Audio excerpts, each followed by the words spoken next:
जय श्री कृष्णा। राधे राधे। आइए सुनते हैं आज शनिवार के दिन शनिदेव और हनुमान जी की यह कथा।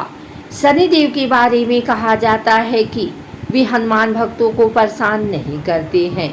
यही कारण है कि शनि की दृष्टि से बचने के लिए हनुमान जी की पूजा करने की सलाह दी जाती है। लेकिन कभी आपने विचार किया है आखिर क्यों शनिदेव हनुमान भक्तों को परेशान करने की हिम्मत नहीं जुटा पाते हैं? एक पौराणिक कथा के अनुसार शनिदेव ने हनुमान जी को वचन दिया हुआ है कि वे उनके भक्तों को कभी परेशान नहीं करेंगे। आइए जानते हैं इस कथा के बारे में। एक बार शनिदेव को अपनी शक्ति पर अपार घमंड हो गया था। शनिदेव को लगने लगा कि उनसे शक्तिशाली कोई भी नहीं है। उनकी दृष्टि मात्र से ही व्यक्ति के जीवन में उथल पुथल शुरू हो जाती है।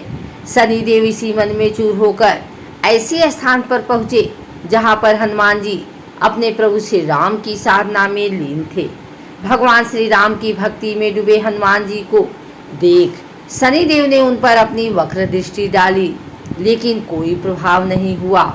इससे क्रोधित होकर शनिदेव ने हनुमान जी को ललकारते हुए कहा कि हे बानर, देख कौन सामने आया है। हनुमान जी ने शनिदेव पर कोई ध्यान नहीं दिया और अपनी भक्ति में लीन रहे। शनिदेव ने सभी प्रयास कर लिए, लेकिन हनुमान जी पर कोई प्रभाव नहीं पड़ा। तो शनिदेव का क्रोध 7वें आसमान पर पहुंच गया। तनाव और गुस्से में आकर शनिदेव ने एक बार फिर प्रयास किया और कहा, हे बानर, आंखें खोल। मैं शनिदेव तुम्हारी सुख शांति को नष्ट करने आया हूँ। इस संसार में ऐसा कोई नहीं जो मेरा सामना कर सके। शनिदेव को ये विश्वास था कि ऐसा करने से हनुमान जी भयभीत हो जाएंगे और क्षमा मांगेंगे, लेकिन ऐसा कुछ भी नहीं हुआ।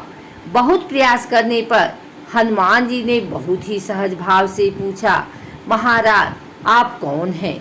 इस बात को सुनाकर शनिदेव को और क्रोध आ गया। शनिदेव हनुमान जी से बोले, अभी इसी समय मैं भी तुम्हारे राशि में प्रवेश करने जा रहा हूँ, तब समझ में आएगा कि मैं कौन हूँ। इस बार भी हनुमान जी ने शनिदेव से कहा कि आप कहीं और जाएं और उन्हें अपने प्रभु का स्मरण करने में विघ्न न डालें। शनिदेव को हनुमान जी की ये बात कतई पसंद नहीं आई और ध्यान लगाने जा रहे हनुमान जी की भुजा पकड़ ली और अपनी तरफ खींचने लगे। हनुमान जी को लगा जैसे उनकी भुजा को किसी ने दहकती अंगारों पर रख दिया हो। उन्होंने तुरंत एक झटके से अपनी भुजा शनिदेव की पकड़ से छुड़ाया। इसके बाद शनि ने विकराल रूप धारण किया, उनकी दूसरी बाह को पकड़ने की कोशिश की तो हनुमान जी को हल्का सा क्रोध आ गया और उन्होंने अपनी पूंछ में शनिदेव को लपेट लिया। शनिदेव का अहंकार और क्रोध तब भी कम नहीं हुआ। शनिदेव ने हनुमान जी से बोले, तुम तो क्या, तुम्हारे प्रिय श्री राम भी मेरा कुछ नहीं बिगाड़ सकते। इस पर हनुमान जी को अत्यंत क्रोध आ गया और पूंछ में लपेटकर शनिदेव को पहाड़ों पर, वृक्षों पर खूब उठा उठा कर पटका और रगड़ा। इससे शनिदेव की हालत खराब हो गई। शनिदेव ने मदद मांगी और रक्षा करने के लिए कहा, लेकिन कोई भी देवता मदद के लिए आगे नहीं आया। अंत में शनिदेव को अपनी गलती का एहसास हुआ और बोले, दया करें बानर राज, मुझे अपनी उदंडता का फल मिल गया है, मुझे क्षमा करें। भविष्य में आपकी छाया से भी दूर रहूँगा। तब हनुमान जी बोले, मेरी छाया ही नहीं, मेरे भक्तों की छाया से भी दूर रहने का वचन देना होगा। शनिदेव ने हनुमान जी को ऐसा ही वचन दिया। इसीलिए शनिदेव हनुमान भक्तों को परेशान नहीं करते हैं।